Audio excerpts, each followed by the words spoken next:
This morning I happened to catch two caterpillars pupating. The one on the left, you'll see wiggling around in a minute, was pupated just a few minutes before this one. As we know, they hang in a J for at least 24 hours. When the antenna or filaments start to look all wrinkled, we know that it's almost time for pupation to start. You can see the one on the right contracting and relaxing all the muscles, I guess are muscles that are contracting.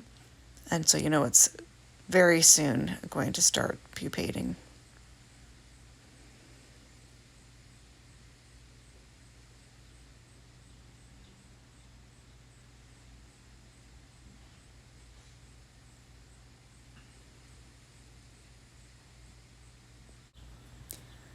And here we are a couple minutes later. You can see that it's hanging much straighter, and it almost looks like the skin is tighter at the top.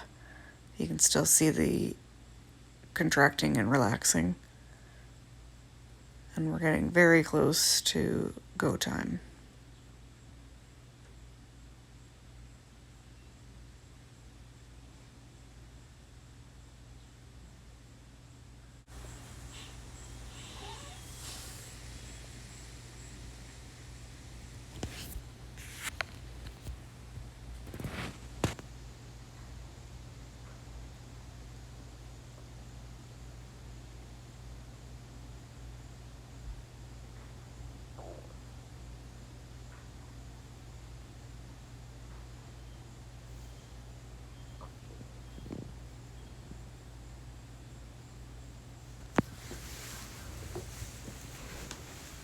You can see the one on the left is still wiggling around, and the one on the right, see the skin is splitting open.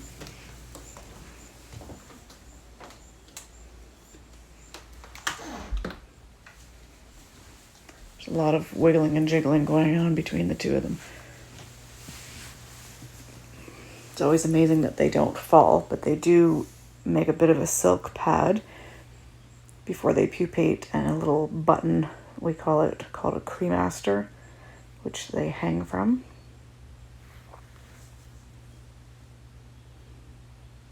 These aren't the clearest of photos or videos. I was filming through the plastic container.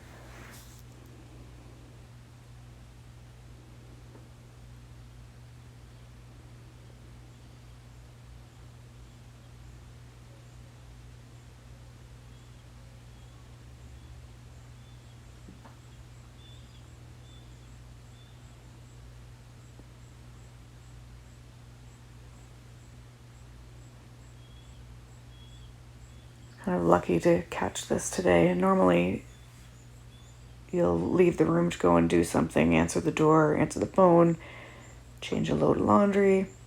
You'll come back and it will have pupated. It's kind of like, what's that expression about a watched pot never boils? A watched caterpillar never pupates.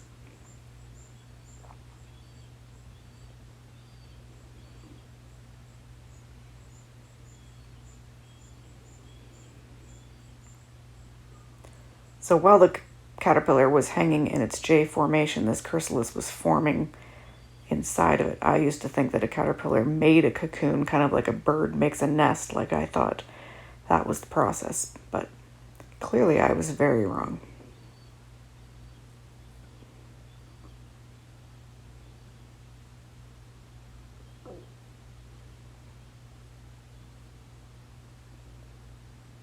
I'm always amazed that they don't fall off.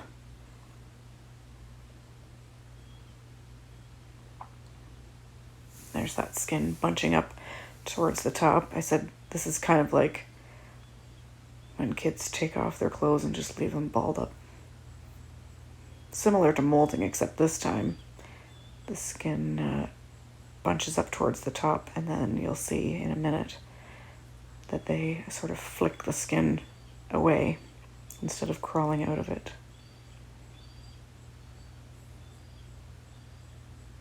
And at this point, the chrysalis is very delicate and very fragile. You should not ever touch one at this point.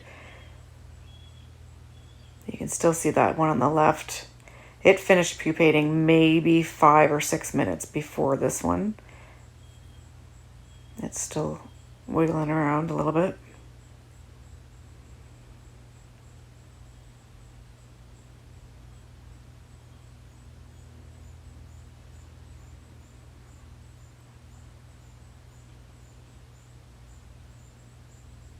And from this angle, these two chrysalises look like they're very close to each other, but they're not. There's about 2 or 3 inches of space in between them, so not to worry, they're not going to run into each other.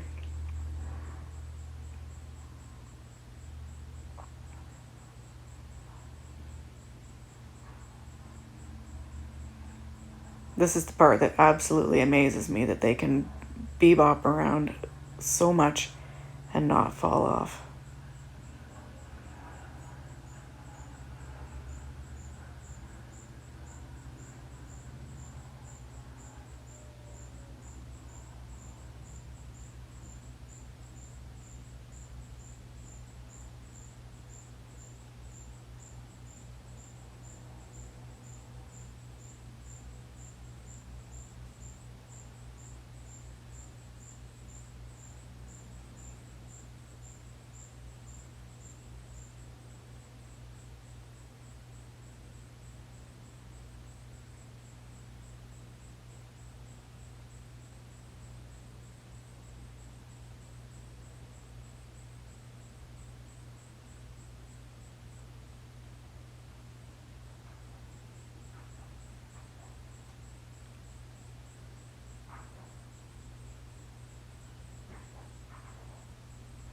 Once in a while I have seen one where the skin didn't totally come off and it just stayed there and it didn't seem to impact anything. Oh, there it goes. Didn't seem to impact anything whether the skin was still stuck there. I'm not entirely sure if that's the purpose of this little dance or if all of these movements are serving some other purpose. There must be other things involved, which obviously I will need to read up on, because you can see the skin is gone and it's still doing it. And the one on the left, as I said, pupated about 5-6 minutes beforehand, is still moving around every now and again.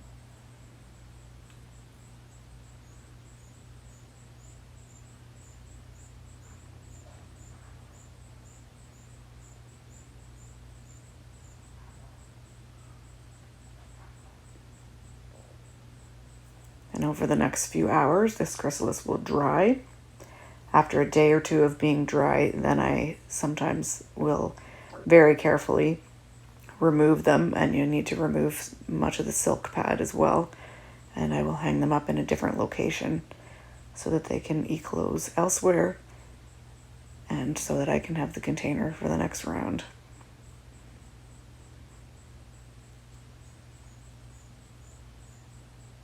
Fascinating.